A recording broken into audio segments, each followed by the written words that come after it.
be your flight attendant tonight. We're going to take a trip through your kitchen, and we're going to go through the cupboards and the refrigerator, and I'm not cleaning it, okay? Now, I handed out some flight information to you. I have a couple of guests up here in the front, okay? I've handed out some flight information to all of you, and the FAA says that we have to give them all the information about everybody that's on board. So you're going to find another form in there, and let me borrow this if I may. And the other form, it looks like this, and if you would fill out your name, address, and phone number with your pen in the upright position, fill it out over here.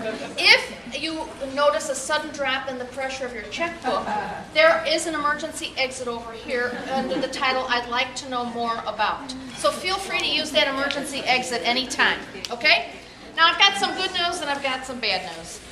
First of all, the bad news is I've always wanted a Food Network show of my own.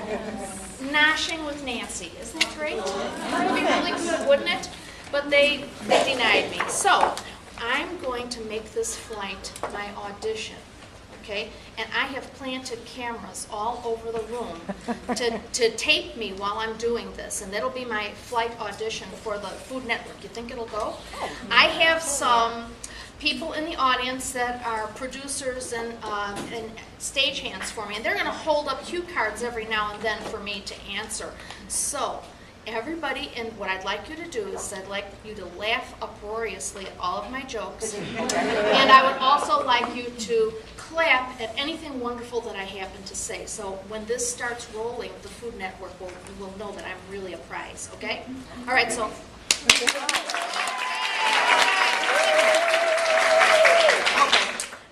All right, tonight I'm going to, well, first of all, let me introduce myself. My name is Nancy Belda, and I have been a consultant with the Pampered Chef for 19 years. I am a retired emergency room nurse. How would you like to run into me in the emergency room, huh? People would say to me, get me something, I'm going to get sick, and I'd say, no, please, it makes me sick. Just breathe, you'll be fine, you'll be fine. You know what I noticed, though? After I started my business in 1992, I continued to do nursing in the emergency room. I did my trauma training at Cook County Hospital, saw a lot of really wonderful things in the emergency room, and I really have that type of personality that likes to reach out to people. But what I noticed when I was continuing with my nursing and started my business, the people in the emergency room waiting room were not quite as friendly as the people at my cooking shows. So I decided, emergency room waiting room, cooking shows. So I retired from nursing about 16 years ago. I've never regretted it. Sometimes people say to me, but you gave up the honorable profession to do this. Well, now you know what happens to old nurses. They just start schlepping kitchen tools. Right? What I've learned over the years in my business, however, are things that I could never have predicted. For instance, I've learned how to set and achieve goals. I was 45 years old before I really had that down. My children have seen me change careers. And I've helped hundreds of people learn how to make good-looking, good-tasting food, serve it to their families, and sit down with their families at mealtime. Now, I'm not talking about cordon bleu. I might even be talking about McDonald's, but the fact that you're sitting down with your family is very important. Children that have dinner with their families as few as 3 times a week have higher social skills, they have higher vocabularies, they're twice as likely to be within their normal weight range, and they're 3 times as likely to avoid the use of drugs, alcohol, and tobacco. Just the simple act of sitting down with your family. So you know what? I say that this is every bit as beneficial as being a nurse, don't you? Okay. All right, so I have 4 children. Matthew is 35. He and his wife are expecting their 3rd child, and their oldest is 3. Then Andy is 33. He's getting married this Saturday. Peter is 26. He's George Costanza living in my basement. And Julia is 19. Okay, 19, 26, 33, and 35. All the same husband. I'll tell you about that later on, okay? Well, you know about that, but I'll explain how that happened, okay? Anyway, I'm going to be making for you tonight a chicken Caesar salad pizza. Now, isn't it true that when you eat a salad, you always have a roll with it? You always have some kind of bread with it. Doesn't it make sense that the salad would be on a pizza crust? I mean, it just makes total sense, doesn't it? It's brilliant. The Pampered Chef comes up with recipes for us that we can use at our shows, and we don't really have to think of this. So what a great recipe. The only thing that's bad about this recipe is it isn't good as a leftover. You just have to eat the whole thing, unfortunately, okay? Because it gets a little soggy, so you don't want to do that. All right, but it is a very simple recipe, and it requires an IQ of 5. Is there anybody here opting out? All right. Okay, so what I'm going to talk about are 4 or 5 of the top products in our product line that I think every greased kitchen should have. The first one is the batter bowl. This is called the classic batter bowl. It is married and has a small batter bowl, and they have children, the prep bowls and the 1, 2, and 3 cup prep bowls. I call this the bachelor bowl. Here's why. Well, first of all, it has a lid to it. So, you know, your bachelor can make his dinner in this because this goes in the oven, it goes in the microwave. They can make their dinner in it, eat out of the bowl, put the lid on it, put it back in the refrigerator, take it out, reheat it, eat it, dishwasher. Okay? Make, eat, store, reheat, eat, dishwasher, batter bowl, okay? So it's really kind of a cool little thing. I think every kitchen should have one of these. Here's why. Pour spout. It's really great for angling whatever batter that you're pouring into something.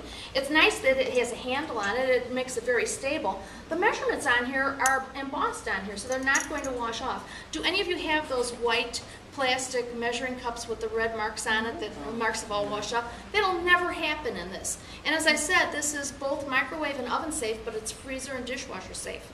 Come on, what's not to love about this, okay? The next tools that I think are really important in the kitchen are the ones that are going to do some of the slicing and the dicing. The first one is our food chopper. Does anybody own this food chopper, first of all? Tell me what you love about the food chopper. What do you love about it? Yeah, you. My kids use it. Okay, your kids use it. They make olive salad with it. Olive salad with it, really? Oh, tapenade, oh, really? I think olives should be banned from the earth, frankly, but no, I'm teasing. All right, Lori, what do you love about it? Well, it's really quick. It's quick.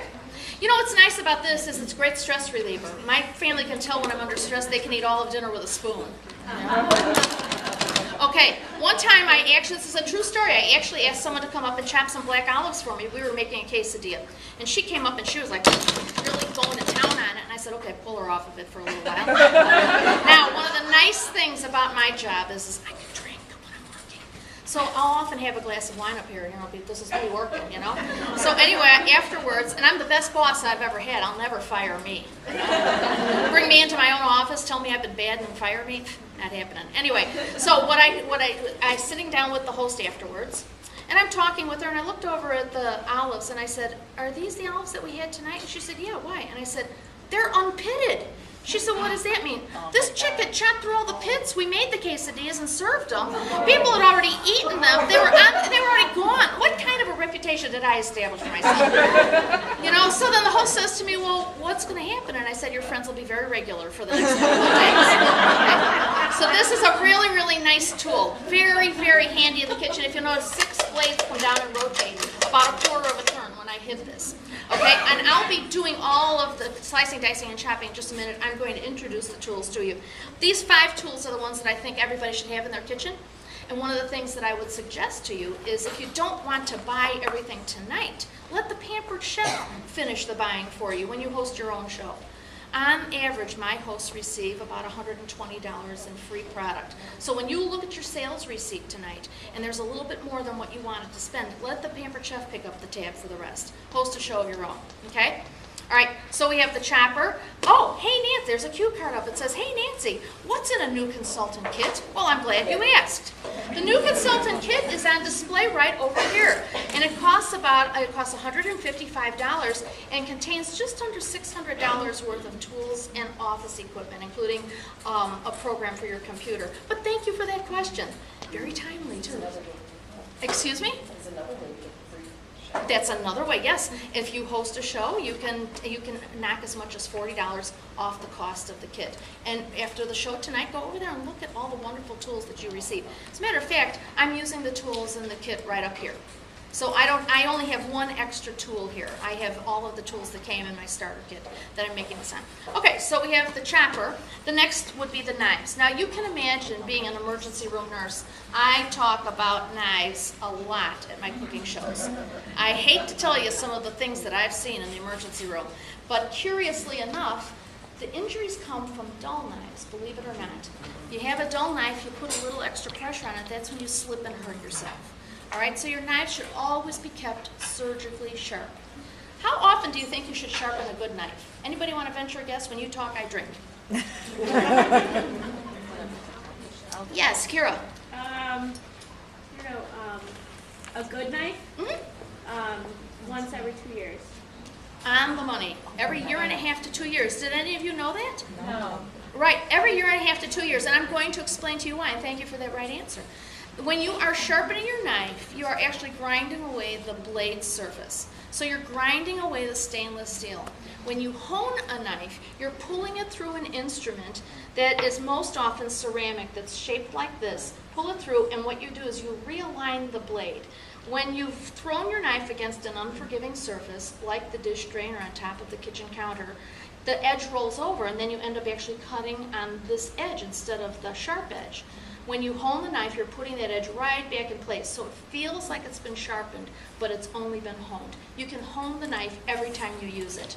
But I will tell you that the sharper the knife, the quicker the job, and the safer it is. Do I see a cue card coming up? Hey, Nancy, how do I earn a PhD? And anybody want to guess what the PhD stands for? Past host discount. Oh, I know. Okay, every host earns a 10% discount for 1 full year after they host their party. So when we say we're good to our hosts, we really are. We entitle you to free, half price, and discounted products, but the discount or the lovin' goes on for a whole year. 10% off for a whole year. Yes? I don't have a card, but does that include a wedding registry? Does that include a wedding registry? Yes, it does. Yes, it does. Wedding registry. Yes, it does. Not only that, here's the other thing that's nice, is the wedding registry earns the bride and groom 10% for a full year. Ooh. Yes, so that's why you want to encourage your friends to, or you want to sign up yourself, because you will get that 10%. That's a good question. Yes? Sure that Pampered Chef will, once you purchase the knife from them, that they'll sharpen your knife before you do send them back? I've No. heard that. That's not true. Okay. You're hanging around with liars. No, I'm just teasing. No, the knives, all you need to do is sharpen. We have a honing tool that hones these. Knives should be professionally sharpened. And you can find professional knife sharpeners in the phone book, also in fabric stores. They often set up a date and a time in fabric stores. Okay? All right. Or the market, the farmer's market. Or the farmer's market. I caution you against the guy that's going through the neighborhood. You know who I mean? Yeah, I think he's living forever, I think. Okay, so we've talked a little bit about knives. I've talked about the food chopper. So those are 3. Let me tell you also, this happens to be one of our pieces of forged cutlery. Now, forged cutlery is a higher quality tool. And what it means is that it's been forged by hand, so this edge has been pounded by hand, and these are absolutely the best knives that you can buy. They're beautifully weighted. This has what's called a full neb tang blade. The blade goes from here to here. Now, do you think I fell out of the sky knowing all this stuff? Pampered Chef has incredible training. So when you begin your own Pampered Chef business, believe me, the person who recruited you is going to train you beautifully, and it's backed up by some solid training by our company as well. We actually have on the consultant's website the anatomy of a knife, where it will teach you everything that you need to know about the knife. This happens to be the bolster right here. That's where the knife is balanced. A lot of people think that the blade is the most important part of the knife. Actually, it's the bolster, because that keeps it nicely balanced in your hand. And it's executing the right amount of pressure right at the right place, okay? Okay, so we've talked about the food chopper, we've talked about the batter bowl, we've talked about knives. There are 2 more things that I think are very important in the kitchen. And everybody, why should you host a party? Another cue card just popped up. Well, one of the biggest reasons to host a party is to get all your friends together. Look at all your friends, girls, over here. You have lots. Angela, look at all the friends that you brought tonight. No, it's a great way to get your friends together. It's a great way to taste some wonderful food. You're going to listen to somebody who knows a lot about the products and cares what you purchase. So that's the reason why you want to host a show. You'll also receive free half-price and discounted products, but more importantly, you don't have Mrs. Williams-Sonoma coming in or Mrs. Creighton Barrel. You have Nancy Belda, who owns her own company, who's very, very concerned about your happiness and the success of your cooking shows. So that's one of the big reasons why you should host a cooking show. Okay? 2 more products, very important in the kitchen. The first one is cookware. Now, I have owned at least 5 or 6 sets of cookware.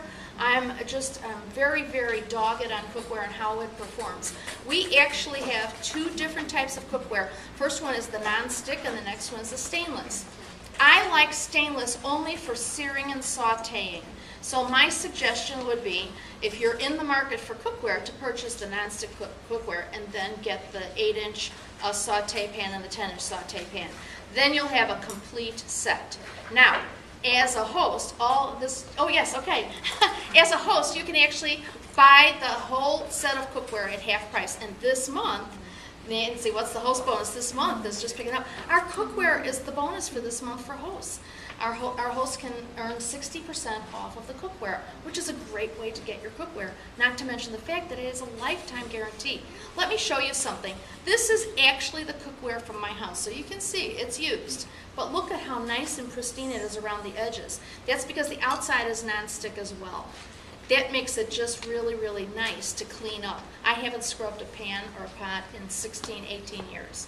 So if you think that you owe yourself to some good cookware, host a party and you can get it at half price. Never pay full price. I'm talking to you as a consumer, not as the lady with the apron. Okay? Then the last tool that I think is very important is stoneware. Now, does anybody here own stoneware? Okay. I don't know your first name in the blue here, but tell us what you love about your stoneware. Well, the first piece that I bought here from Chef was the round pizza stone. The round pizza stone. And I bake on it. Besides pizza, I do cookies and all of that. And it just is, it keeps the heat evenly, so you're not burning everything. Exactly. Anybody else want to share what they love about their stoneware? Yes. My kids like the little bar pan I just bought because they heat up a piece of pizza or french fries in the microwave with the bar pan and it's crispy. You know, It really usually is. you don't want to bring home french fries, you don't bring them home for leftovers because they never heat up right. But in the microwave, the little bar pan heats up everything real nice and crispy. It's wonderful. The bar pan, the small bar pan used to come with, I'm not sure if it still comes with it, but if you order it, you can tell me. Buying the small bar pan is worth it by itself, but it used to come with a brownie recipe. You know those days when it's just been too long of a day?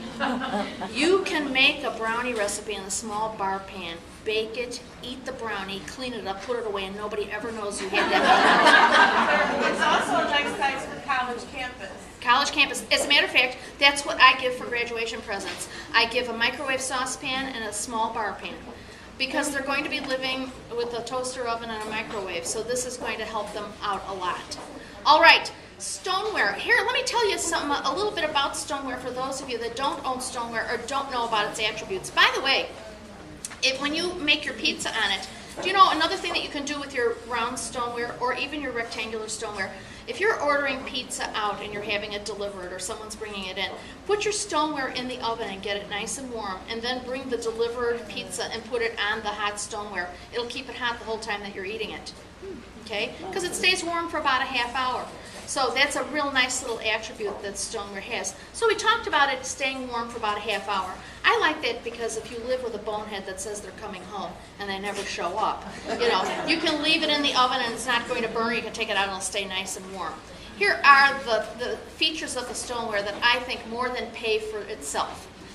It cooks everything evenly. Now, just for a second, just imagine, is there anybody, you can just do this, you don't have to raise your hand and completely out yourself, but is there anybody in the audience tonight whose family kind of makes fun of the way they cook? Okay. People think, oh my God, she made it, we better check it for flaws, okay? Right. All right. Now, I'd like all of you to imagine, now we're just going to go, everybody imagine now Everything that you put in the oven, everything is going to cook to perfection. All of the savory and the sweet smells are going to waft through your house. People will be sitting around saying, what is that baking in the oven? They'll want to know what's coming out. They'll start to drool. They'll wonder, she's making it, it can't be good. Oh, it smells wonderful. If everything that you made on stoneware came out perfectly, you destroyed your former image. Would you own a piece of stoneware? Yeah. Why, yes. Okay, so I'm going to tell you some of the things that stoneware will do for you, and for those of you that went like this, we're going to banish all those bad opinions. The stoneware heats up, is fired at about 2,000 degrees. It's porous, and so it cooks from the underside and the top side. That means that you never need to turn things over. A lot of times you turn things over because it's for your head more than anything else. Better turn it over, better turn it over. Like gotta make the donuts, you know, turn it over. You don't really have to turn things over. And the stoneware, the more you use it, the more non-stick it becomes. So this is our pizza crust. I just lifted it right off of my stoneware piece, okay? So the more you use it, the more non-stick it becomes. It sort of becomes, if I could make this analogy, it's like laminating it. The fats that are in the food sink into the stone and laminate it so that it prevents, and the barrier is formed, and that barrier prevents a transference of taste. Okay? So that means that I can make chocolate chip cookies and fish sticks back to back. You should be hearing economy, because now you know you don't need one stone for fish. You don't need one stone for poultry. You don't need one stone just for baking.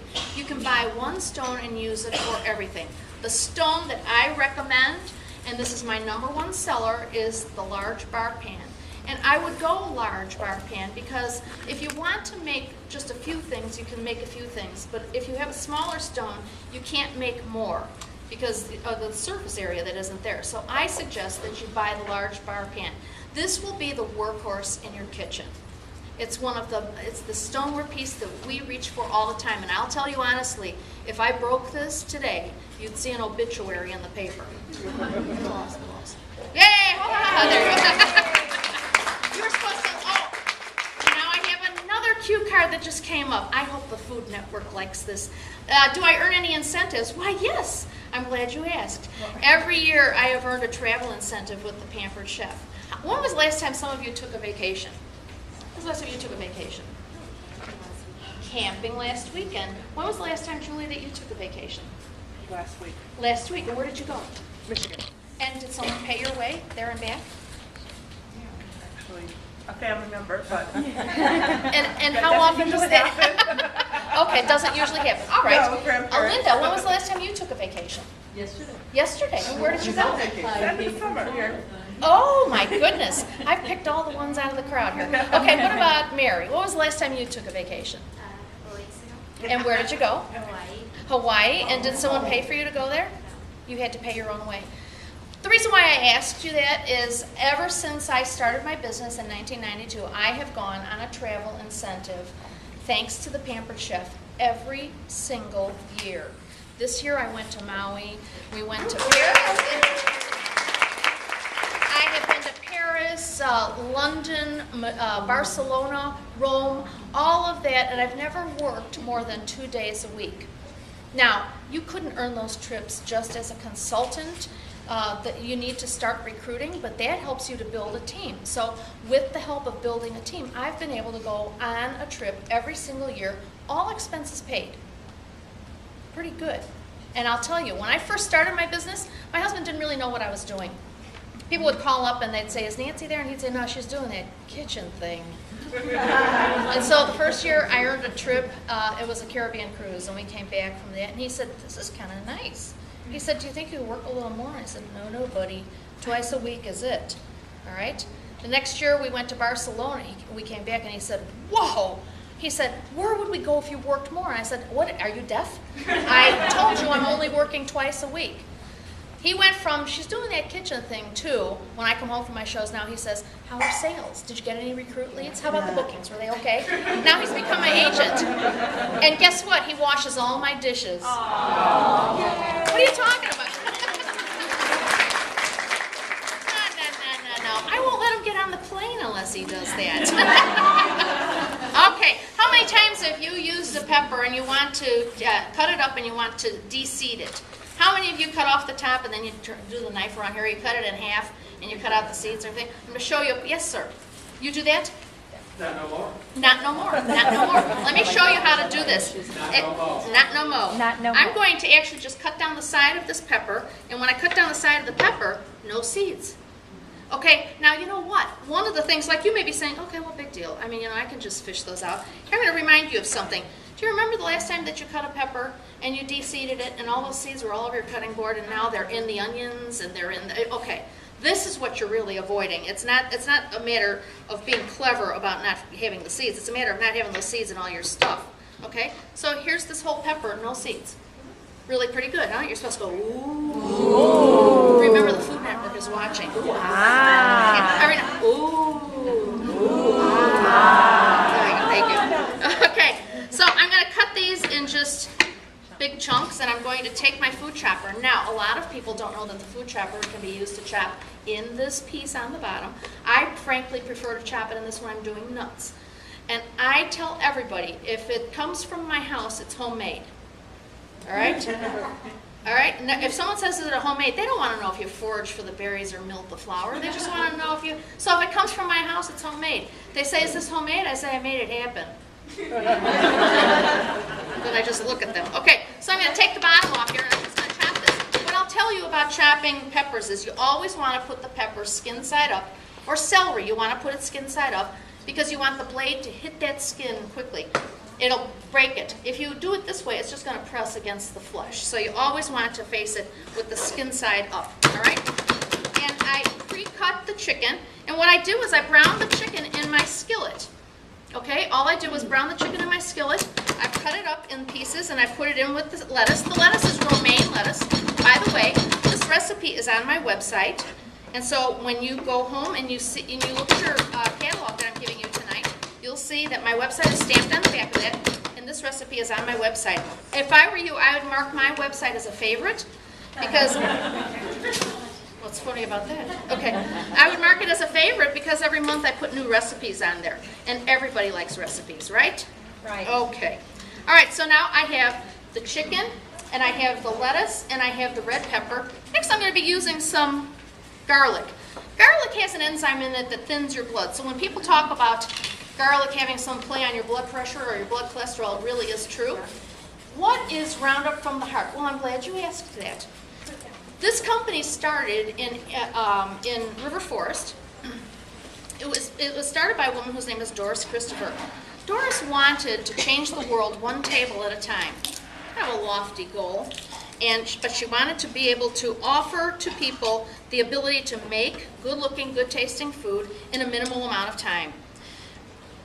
However, homelessness and hunger continued to grow, and in 1992, Doris started a program called Roundup from the Heart.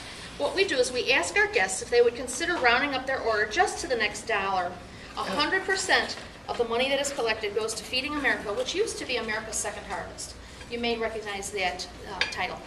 100% of the money goes to Feeding America. They then shuttle it back to the community where the cooking show was held, and it goes to the food pantry right where the cooking show is held. So any money that we raise tonight is going to come to the food pantry that serves this community. Since 1992, we have raised $18 million doing this. It is really, it really is serving the community well. So when we go out and tell people how to make good-looking, good-tasting food, we're also generating food to people. Now, in the community, who would like to know who are the people that use our food banks the most? I will be explaining what I'm doing here. I'm just trying to cut to the chase. All right. Would anybody like to know who uses our food banks the most? Single moms. Who else? Elderly. There, that's it. Senior citizens. That's the prize you get for growing older in this country. Senior citizens have to decide. I said that very tongue-in-cheek. That's probably the one time I'm not funny in the show. Senior citizens have to decide between food or pharmacy. And so, when I ask you tonight if you'd like to consider rounding up your order, it is for Roundup from the Heart, and you know who it's going to benefit. So we'll go back to the garlic. Garlic, as I said, has that enzyme in it. It's always better to buy fresh garlic because it delivers the best taste. The garlic that you get in the jar that's preserved is preserved in a formaldehyde-like substance. Don't misquote me, it's not formaldehyde. It's a formaldehyde-like substance. It costs more, doesn't it? It isn't fresh. You saw that I used a piece of fresh garlic up here. I'm going to do it again so you won't miss anything. But fresh garlic really delivers the best taste. The largest heads of garlic are going to be the mildest. The next are going to be a little more pungent, and the small ones are going to deliver the most zip. Garlic in and of itself has a very bitey taste to it, and it's almost hot. So if you want a quick tip, if you're making a recipe and you're making your own pizza at home, take a clove of garlic and just smear it on the crust, and you'll be able to deliver a homemade taste. And then you open up the homemade spaghetti sauce and put it on there. Okay? All right, so watch this. I have a clove of garlic. A clove of garlic makes up the head of garlic. So there are several cloves that make up one head of garlic. I'm going to be using my garlic press. The garlic press goes through skin and all. You do not need to touch the garlic at all, so that means you can fix your hair in the rearview mirror and not put yourself out on the way home. That was a joke. Let's go laugh. All right. Now you're starting. Is it that you want me to feed you? Is that why before you were much more energetic? Okay. So the garlic comes out, skin and all, and now it's also in my salad here. I'm going to take some salad dressing and put this in here. And the last ingredient I'm going to use is black olives. I hate them. I said I think olives should be wiped off from the earth. I'm going to be using one of our Baywatch babes. These are made of silicone. All right. I'm going to tell you a safety tip. Here's a very important safety tip. Have you ever been stirring something like this and all of a sudden you're just holding a stick and the head's someplace down in there? Okay. Do you know that everything you've ever stirred with that spatula is inside there? It's set up a whole condo in there with all the tiny livestock is down there. All right? This is bonded to the handle. So it's ultimately the safest thing that you can use. We have several different sizes and shapes. I strongly, for your health's sake, I suggest that you purchase one of these. Okay? All right. So we'll stir this around. Any questions about anything that I've shown you so far? Do you want to hear about those 4 kids? Yeah. All right. And why there's such a big difference in age? When we got married, we decided that I would be a stay-at-home mom. God bless you, whoever you were. We decided that I would be a stay-at-home mom, and so I stayed at home, and I had my first 2 boys, Matthew and Andy. They're only 17 years apart. Now, in those days, they didn't. 17 months apart. 17 months apart. In those days, they didn't have ADHD. They were spirited. Okay? Matthew was spirited.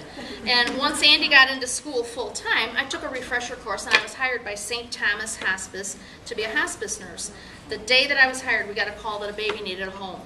And 4 weeks later, our son Peter was born, and we adopted him and brought him home. So I was grounded again, had to stay home with Peter. All right, stayed home with Peter, got him into school full-time, took another refresher course, was hired by Good Samaritan Hospital, and about 4 weeks after I was hired by them, I got a call that a baby needed a home, and Julia was born. And so I was grounded again. The moral to the story is stay out of the refresher courses. Good Lord, okay? About a week after we got Julia, my father-in-law, who was a widower, had a heart attack. And he was on his way into open heart surgery, and we're doing that Hallmark thing. Don't worry, Dad, we'll be here when you wake up. Don't worry, Dad, we'll be. And he looks up and he says, I want to recover at your house. And I go, wait a minute, hold on, hanging onto the stretcher, you know. He came and recovered at our house for 6 months. About month 3, I had a complete meltdown. And I'm very fastidious. I'm a neat freak. And so my husband said to me, listen, Nance, the place can't look like House Beautiful all the time. You're going to have to give it up. And he said, why don't we just go out for pizza and a beer? And I was crying, and I said, we can't. I paid the tuition. And I can't. And that moment, I thought to myself, and I'm going to ask all of you tonight, is there always more month left at the end of the money? Yeah. Yes. Yeah. You know, here we were good people paying our bills, kids in parochial schools, 2 private adoptions, and we couldn't go out for pizza and a beer. So I started looking for ways to make money, and I wanted to keep my clothes on, so the options narrowed. Finally, somebody said to me, you know what, you'd probably be really good at Pampered Chef. And I said, I'd rather poke all my friends in the eye with a stick. I did not want to be that lady that everybody, when you came in the room, everybody was checking their purse to make sure they still had it intact. Hey, Nance, how can I start my own biz? You know what, I will talk to you immediately after this. It's as little as a $155 investment. But you know, Kara, if you host a show of your own, we can take up to $40 off the starter kit. It's as easy as 1, 2, 3. Order your kit, set your grand opening date, and come to new consultant training. Isn't that easy? A lot easier than starting a new job someplace else. Okay, so what I did was I sprinkled my Parmesan on here. My crust is on my bar pan. There's the chicken Caesar salad pizza. And here's the big news. I talked the whole time. This means that you can multitask and still make dinner. What could be better? Okay? Well, I really enjoyed all of you. I enjoyed meeting you. Oh, let's see. Hey, Nancy, what's the guest special this month? Thank you for asking me that. When your product total comes to $60 this month, the Pampered Chef is going to gift you with one of 3 of our color-coded knives. So when you're looking at your sales receipt, if you see that you're close to $60, you may want to put a little something on, or you may know that you've already hit that. But the Pampered Chef is going to gift you with that. I'm generous, but not that generous. Okay? Anybody else? Applause, okay? Well, thank you, everybody.